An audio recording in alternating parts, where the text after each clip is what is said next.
Welcome to my channel. Try to hear the latest story. You know what really gets under my skin? When guys pretend they want honesty in a relationship, but then completely lose their minds the second you actually give it to them. I'm Naomi. I'm 30 years old, and I just survived the most absurd breakup situation of my entire dating life over something that literally should not matter to any functional adult in 2024. But let me tell you this whole story from the beginning, because what happened to me perfectly shows everything that's wrong with men and dating culture right now. David and I had been together for 8 solid months when this disaster went down, and I genuinely thought we had something real and lasting. He had some boring corporate office job that paid well enough, owned his own apartment instead of living with random roommates, and actually seemed like he had his entire life figured out. Not like the other guys I'd wasted time dating, who were still trying to figure out basic adult responsibilities like paying bills on time. We originally met through a dating app, and from our very first coffee date at this trendy place downtown, I could immediately tell he was completely different from my usual type. He asked thoughtful questions about my client services work, actually remembered specific details about my family drama, and seemed genuinely interested in getting to know me as an actual person instead of just trying to get in my pants. For the first several months of our relationship, absolutely everything felt perfect and effortless. He would plan real dates instead of just suggesting we hang out.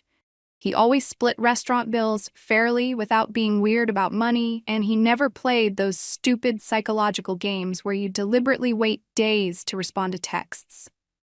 I honestly started thinking that maybe this was what a genuinely healthy adult relationship was supposed to feel like. David had this really tight friend group from his college days, Dustin, Trevor, and Kyle, who had all gotten married super young and seemed to treat him like some kind of bachelor hero for managing to stay single this long. They would have these regular guys' nights every couple of weeks, which I actually appreciated because it meant David had his own independent social life and hobbies. The only thing that occasionally bothered me was how his friends would sometimes make these passive-aggressive little comments about modern dating culture whenever I was hanging around them, like these supposedly innocent jokes about how complicated and messy everything was nowadays compared to when they were all dating in college. But David would usually shut that conversation down pretty quickly and change the subject. I just figured his friends were stuck in some outdated mindset, but they seemed mostly harmless, and David clearly cared about them. What I really loved about David was that he never made our relationship feel like some kind of police interrogation or background check. He obviously knew that I had dated other people before meeting him, but we had never gotten into those awkward, detailed conversations about numbers or specifics that just end up ruining everything good between two people. I thought we were both mature and secure enough to understand that literally everyone has some kind of romantic history. And what actually mattered was the connection we were actively building together in the present. The physical chemistry between us was incredible. We almost never argued about anything important, and he had even started mentioning the possibility of me meeting his parents during the upcoming holidays. I was genuinely allowing myself to imagine a real future with this guy for the first time in years. Maybe we'd move in together when his current lease expired. Maybe we'd start talking about engagement and marriage timelines. Everything about our relationship felt like it was progressing naturally and healthily, and for once in my entire dating history, I wasn't constantly overanalyzing every single text message or conversation for hidden meanings and red flags. I felt completely secure and confident about where we stood, which was honestly a brand new experience for me. Looking back now, I should have known that feeling of security was way too good to actually last. The conversation that ended up destroying everything happened on a completely random Thursday evening in late fall. We were just relaxing at David's apartment after ordering Thai food delivery, sprawled across his comfortable couch, watching some trashy reality dating show, where contestants were sharing way too much information about their past relationships on national television. David made some offhand comment about how he couldn't understand why people would voluntarily air their most personal business for millions of strangers to judge. And I casually said something about how different people have different comfort levels when it comes to privacy and sharing personal information. That's when David brought up how his friend Dustin had been constantly complaining about dating apps lately, claiming that the entire modern dating culture was fundamentally broken because people allegedly didn't take commitment and relationships seriously anymore, like previous generations did. I couldn't help but roll my eyes dramatically and said that was such a predictably typical guy response, automatically blaming dating apps and modern culture, instead of taking a hard look at their own problematic attitudes and behaviors around dating. David got this genuinely curious expression on his face and asked me to explain exactly what I meant by that observation. So I launched into my explanation about how most of the guys who constantly complain about dating apps and modern dating are inevitably the exact same men who have completely unrealistic and contradictory expectations for women. They want someone with essentially zero romantic or sexual experience, but who's also somehow magically skilled and confident in every aspect of relationships and intimacy. It's this impossible double standard that reveals their own deep insecurities and immaturity. David listened quietly for a moment, then asked whether I thought someone's complete relationship and sexual history should matter at all to their current romantic partner. I could sense exactly where this line of questioning was heading, and honestly, I was starting to get genuinely annoyed that we were even having this particular conversation in the first place. I told him very clearly that anyone who obsesses over body count in 2024 was fundamentally weak, insecure, and emotionally immature. I explained that it's completely normal and healthy for functioning adults to have accumulated some relationship and sexual experience over the course of their lives, and that judging someone based entirely on their past decisions was just a pathetic way for threatened, insecure people to feel temporarily superior and in control. David asked if I really believed that perspective applied universally to every possible situation and scenario, and I absolutely doubled down on my position without hesitation. I said that any man who genuinely couldn't handle the fact that his girlfriend had a romantic and sexual past was probably terrible in bed himself and desperately afraid of being compared to someone who actually knew what they were doing. I was getting increasingly heated and passionate about this topic because the whole conversation felt so regressive, outdated, and fundamentally stupid to me. David kept asking these hypothetical questions about various different scenarios and situations, and I kept patiently explaining why the actual specific number was completely irrelevant to building a healthy relationship. I told him that strong, lasting relationships are built on the genuine emotional and intellectual connection between two people in the present moment, not some arbitrary numerical tally from experiences that happened before they even knew each other existed. Throughout this entire discussion, David just sat there quietly listening with this completely unreadable expression on his face that I couldn't interpret at all. Finally, after what felt like forever, he looked directly at me and asked very specifically how many people I had actually been intimate with throughout my life. My stomach immediately dropped to the floor because I suddenly realized this wasn't some abstract, theoretical discussion anymore. He was asking about me personally and specifically. I should have lied right in that moment. That's the thought that absolutely haunts me now whenever I think back to that night. I should have just said some low, conservative number that wouldn't freak him out and completely avoided this entire nightmare situation. But in that specific moment, I was so completely convinced that I was absolutely right about this issue and that my perspective was obviously correct and mature that I decided complete honesty and transparency was definitely the right approach. I told David that I had been intimate with 17 different people throughout my entire life. I made sure to carefully explain that the vast majority of those experiences had happened during college and my early 20s when I was still actively figuring out what I actually wanted and needed in serious romantic relationships. I specifically mentioned the 5 guys I had been with during the past 2 years because I wanted him to clearly understand that I wasn't just randomly hooking up with people for no reason.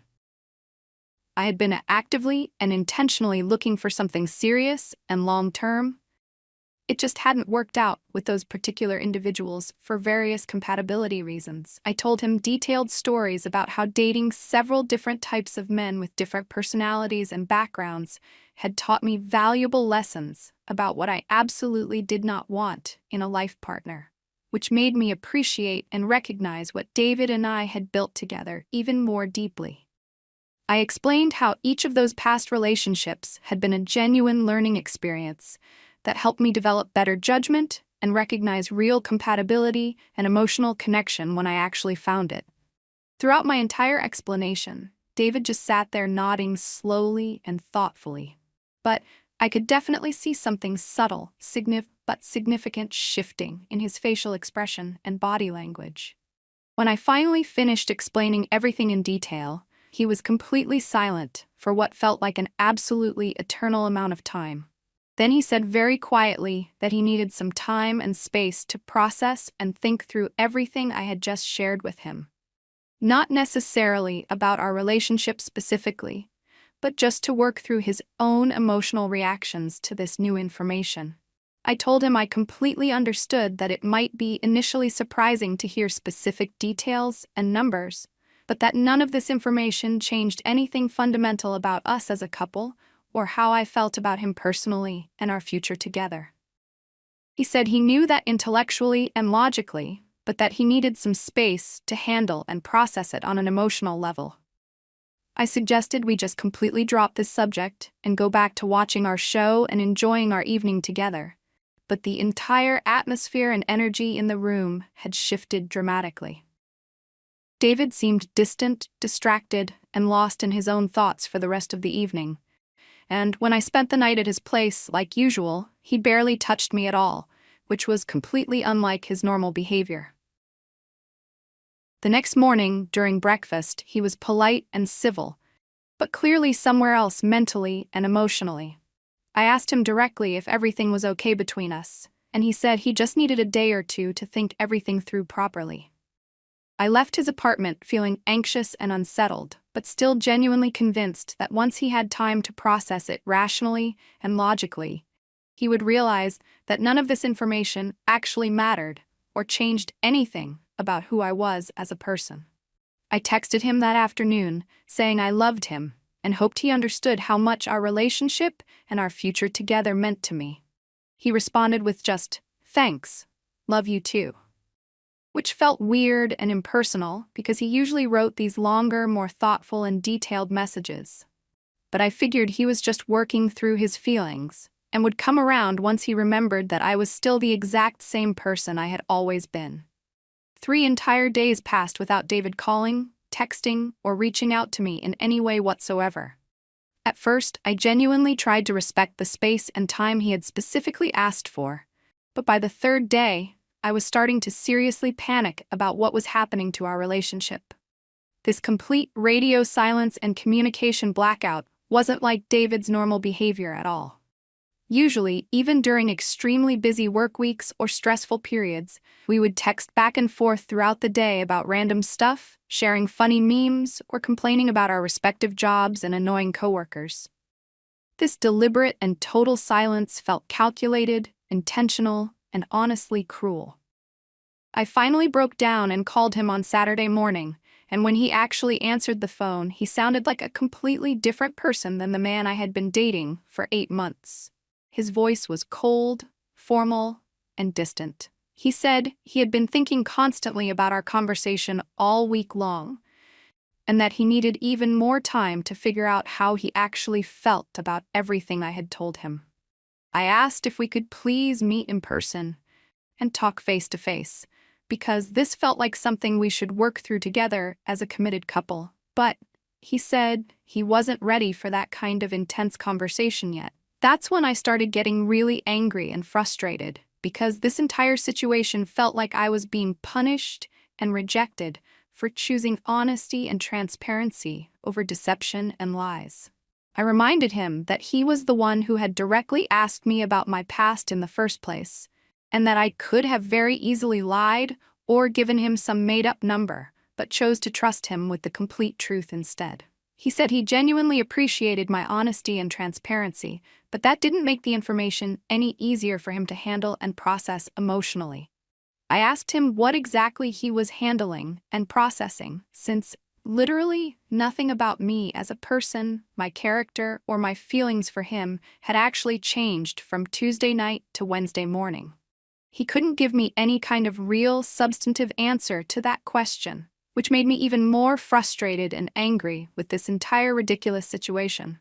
The phone call ended with him saying he would reach out and contact me when he was ready to have a proper, serious conversation about everything. 1 full week passed without any communication. Then another complete week of total silence. I texted him several times asking if we were seriously going to destroy and throw away 8 months of a genuinely good, healthy relationship over something this absolutely stupid and meaningless. But his responses were always extremely short, vague, and non-committal. I could see on his social media accounts that he was hanging out with his friend group, posting pictures from their usual restaurants and bars, acting like everything in his life was completely normal and fine. Meanwhile, I was literally losing my mind trying to figure out what was actually happening to us and our future together. I called him one more time, and it went straight to voicemail without ringing. When he finally called me back, 2 full days later, his voice had that same cold, distant tone that I was starting to hate. He said he had been talking extensively to people he trusted and thinking seriously about what he wanted and needed in a long-term relationship and potential marriage partner, and that he had come to the conclusion that we weren't actually compatible for the future he envisioned. I asked him directly if this entire breakup was really all about the number I had told him, and he said it was about having fundamentally different values and expectations around relationships and commitment. I told him that was the most ridiculous and immature thing I had ever heard in my life, that he was throwing away something real and meaningful and beautiful because of his own personal insecurities and hang-ups. He said maybe I was completely right about that assessment, but that he couldn't just magically change how he felt about the situation and the information I had shared. The actual breakup phone call was absolutely devastating and heartbreaking. But what happened in the weeks and months afterward was somehow so much worse than I could have ever imagined or prepared for. David told me he thought we should take a break to figure things out, which I immediately recognized as just a polite, cowardly way of saying that everything was permanently over between us, without having to actually say those words directly. I was deeply hurt and angry, but part of me still held on to hope that he would eventually come to his senses and realize how completely stupid and immature this entire situation was. About 2 weeks after our final conversation, I was doing routine shopping at Target when I literally ran into Trevor, one of David's longtime college friends. I thought maybe this chance encounter was actually a perfect opportunity to get some insight into what David was really thinking and feeling. So I walked over and started a friendly conversation with him. The interaction began normally enough. He asked how I was doing with everything, and I said I was managing fine, but that David and I were working through some challenging relationship issues. That's when Trevor got this weird, knowing smirk on his face and said, "Yeah, David told all of us exactly what happened between you two." My stomach immediately dropped to the floor, and I felt like I might actually throw up right there in the middle of Target. I asked him what he meant by that comment, and Trevor explained that David had shared our entire situation with their complete friend group in explicit detail. He said that all of them had agreed that David had dodged a major bullet, and that he was smart and wise to end things before our relationship got any more serious or committed. I felt completely mortified, violated, and humiliated. The idea that these grown men had been sitting around like gossipy teenagers discussing my most private personal information and passing judgment on my character made me physically sick to my stomach. I asked Trevor what exactly David had told them about our private, intimate conversation, and he said enough detailed information for all of them to understand why David wasn't comfortable continuing our relationship into the future. He actually laughed out loud when he said it, like my pain and humiliation was some kind of entertaining joke to him. I wanted to defend myself and explain that their entire perspective was outdated, sexist, and completely wrong. But I could tell that Trevor had already made up his mind about what kind of person I was, and nothing I said would change that. He made some comment about how girls like me always try to act like the past doesn't matter and that consequences don't exist, but that guys aren't stupid enough to fall for that manipulation anymore. The entire conversation lasted maybe 5 minutes, but it completely destroyed any remaining hope I had of working things out with David and salvaging our relationship. I realized that not only had David rejected and abandoned me, but he had also deliberately humiliated me by sharing the most intimate, private details of our relationship with his judgmental, gossipy friends, who clearly had their own issues with women. When I got home that afternoon, I immediately called David and confronted him about what Trevor had told me at Target. David didn't even attempt to deny that he had told his friends everything about our private conversation, but he claimed he had needed advice and guidance from people who knew him well and genuinely cared about his happiness and future. I told him that sharing my personal, private information with his friends without my consent was a serious violation of trust and basic human decency, and that his friends were clearly just validating and reinforcing his own prejudices and insecurities instead of giving him real, honest advice about relationships. He said his friends genuinely cared about his well-being and wanted to make sure he made smart decisions about his romantic future and potential marriage. The conversation escalated really quickly and intensely, with me pointing out how completely hypocritical, sexist, and immature this entire situation was, and him insisting that he had every right to his personal feelings and his individual standards for relationships and life partners. The absolute worst and most devastating part of this entire nightmare situation came about a month later when Becca, my close friend from work, told me she had heard something really disturbing and upsetting through her extended social network.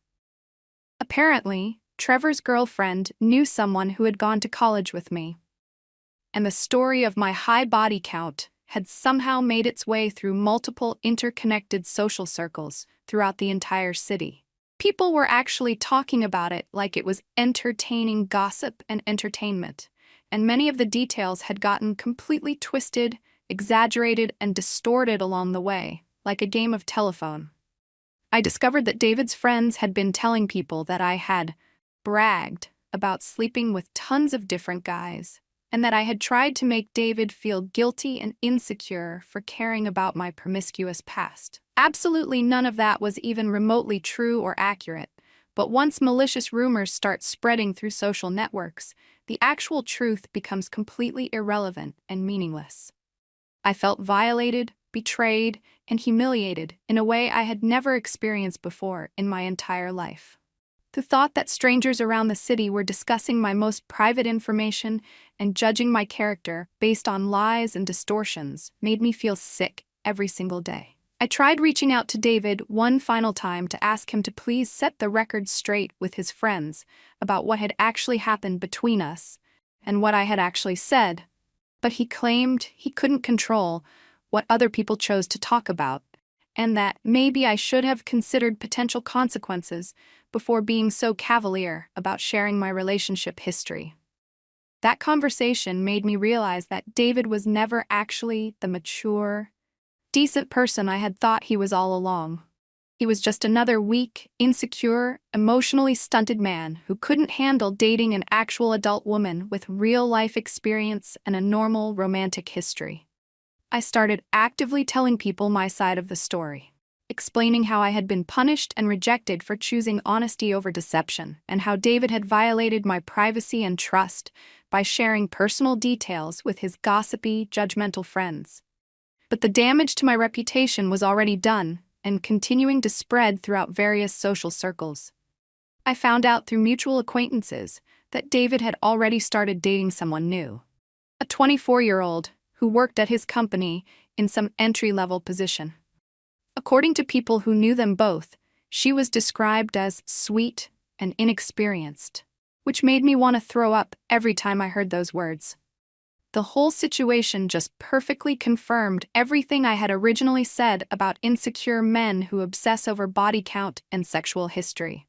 They desperately want to feel special and important, like they're getting something pure and untouched that no other man has ever had.